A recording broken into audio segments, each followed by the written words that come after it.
So a few episodes ago, I was going through, because I take notes occasionally when I watch these episodes back. Okay. Because so often, dude, the number of times we've said, oh yeah, I'll definitely take a note of that and return to it. I'm trying, and I do this on my other podcast as well.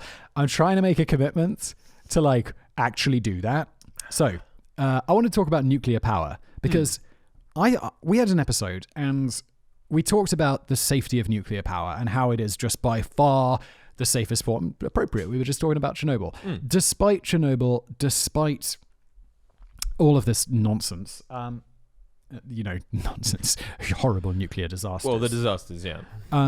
Despite all of this, it's still, if you consider the casualties and effects and all of this stuff, it's still the safest. I was also under the impression that it was just better in general. And I have had my mind changed. Oh. Not about, which is... okay. I think it's important, like, if you have an opinion and you read something and you're like, okay, I think I was wrong about that. I'm not wrong about safety. I am wrong about the price and the cost of doing nuclear power and how renewable might actually be a whole lot better than I originally thought. So, okay. First of all, let's talk about safety. I got some notes because there's lots of numbers. Do you have that? Oh, you've already opened it up. What a legend. So if you scroll down on that page, this is a... okay, so essentially, this is actually just the written one. There's nothing cool to look at here. But essentially, all of this is just based on worst case scenarios. So if we look at the, because people are like, oh, we don't know how many people were killed in Chernobyl or the ongoing effects of Fukushima and stuff like that. Or some people even like say 3 Mile Island. And it's like, please, that was nothing. And if this data is considering worst case scenarios, there's multiple studies, there's tons of data, it's super easy to analyze, it's fascinating, and the basics are essentially that nuclear, just in terms of raw kills, like number of people killed by forms of energy, coal is by far the worst. The number of people who are killed through air pollution, and all of the effects of air pollution from not from cars and stuff, but specifically from coal power plants is just huge. Then there's renewable, wind.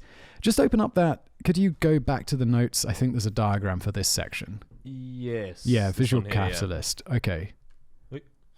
So open up that visual capitalist thing. Yeah.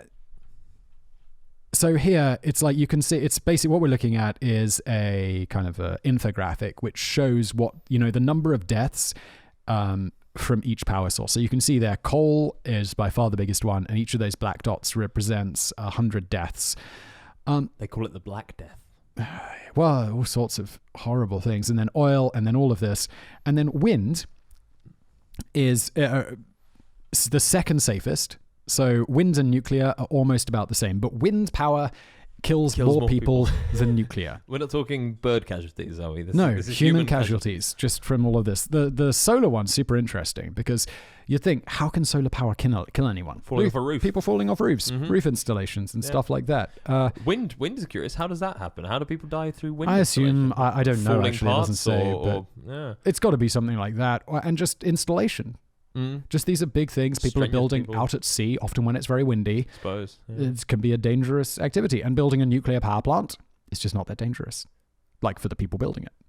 Well, I suppose until it's live and active and all the fission's happening, then there's nothing really dangerous and then nothing about goes it. wrong. Yeah, it just doesn't go wrong. There's been 2 accidents. There are loads of power plants, and you've also got to consider, of course, with this, like the amount of power generated by a nuclear power plant is huge, humongous. Yeah. Like each coal power plant has lots of options for going, having errors and making pollution, but each nuclear power plant generates just so much more electricity. Yeah, I think most people, I don't know if that's a general statement. I think most people with sort of knowledge on energy and things like that know that nuclear is definitely the most efficient way to generate energy, and it's kind of the way forward. It's just people's main worry, I believe. See, this is where I think getting rid of the waste. That's the main worry. Yeah, but I've got so many issues with this. I think people often make an argument about nuclear being dangerous. I think the efficiency thing is an argument people don't necessarily make against it. I'm confusing myself. Make for it. Yeah, exactly. Okay. So let's just get back to this. So compared with nuclear power, coal is responsible for 5 times as many worker deaths from accidents alone. So that's not including all the pollution and all that stuff. Well, mining, I suppose. And then 470 times as many deaths due to air pollution. And then more than 1,000 times as many cases of serious illness. So that's pollution related compared to radiation.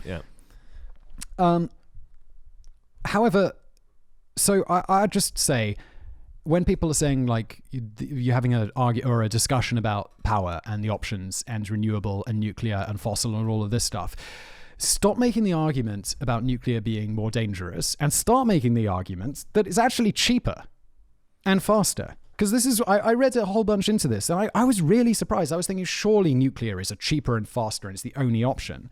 It turns out like renewable is cheaper and it is faster and it's awesome. And wait, renewable's cheaper? Yeah, it's cheaper because nuclear power stations are goddamn expensive. Like I had no idea, but they're like tens and tens of millions. What, in running costs or in like uranium costs or installation? Like the big cost is getting it there, and once it's there, it's not cheap to run, but it's pretty cheap to run. Like just the upfront cost of setting it up is insane though. And then another thing this is all sporadically all over the place. There's so much. This is just way so more. You could do a whole. I'm sure people have written whole books about this subject. So I think that there's the safety thing, there's the pollution thing, and then there's the fact that renewables are cheaper, which is fantastic. And then the other argument which is super interesting, is none of this is considering the long-term effects of. Let's take renewables out of the question for a moment, because everyone can agree those are fantastic and we should be doing them. Yeah. But like comparing like coal and nuclear safety, coal power plants are contributing enormously, obviously, and oil and gas to global warming. Yep, which is arguably the biggest threat to our species that has existed. Mm-hmm. So nuclear doesn't contribute to that at all. Nuclear just leaves us with nuclear waste. Sludge. Yeah. Is it sludge? I don't know what it is, but they have to put it in the ground. Yeah. But in 50 years, it's not going to be an issue. Just blast it into the sun or whatever. Who cares? I just think like people complain about nuclear waste and it's like, and it's often the same people who complain about global warming. Yeah. Yeah. I mean, I suppose like the half-life of nuclear waste is however doesn't matter. We're blasting it into the sun. No. I was gonna say we've got time to figure it out. It's like I do and agree. It's dangerous and it's bad, but as long as it's well incubated and it's sort of put under 15 tons of concrete and things like that. I think that's the key. Which we don't do well enough. Exactly. We need to do better. But I think we're still very early in our knowledge. Like for instance, we've been doing coal mining for how many like thousands of years, hundreds of years. Sorry, like as a species. However, with uranium, with nuclear power, it's still a fairly new sort of subject. It's something that we're sort of just not just touching into. Obviously, it mostly all started during the war, really, like when all the real sort of learning how nuclear works, or fission and it, like splitting the atom. And so it's a very young science, and I think there's a lot of distance to be traveled with this. I say this as a complete novice in the subject. Agreed. Yeah. It's still early days. And also, the amount of power that we actually extract from the uranium is tiny. Like that stuff that's going into the nuclear waste is still full of energy. That with better nuclear technology, we could hope to go back in and use that better and use. I don't have this written down. I listened to a podcast about this a while ago. I think it was saying like we use only 1% of the potential energy of uranium. And really? the rest of it we just can't access efficiently right now. It's just not worth it. But with a breakthrough in nuclear technology, we might be able to.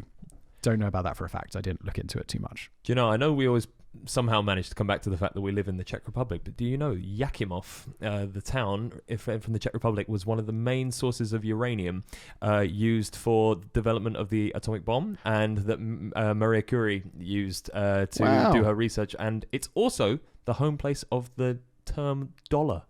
As in Tola. Thaler, and then so once upon a time they made it. It was a silver mine, and they produced so much silver that all over Europe and all over the world they began to standardize the thaler, which was the currency at that time.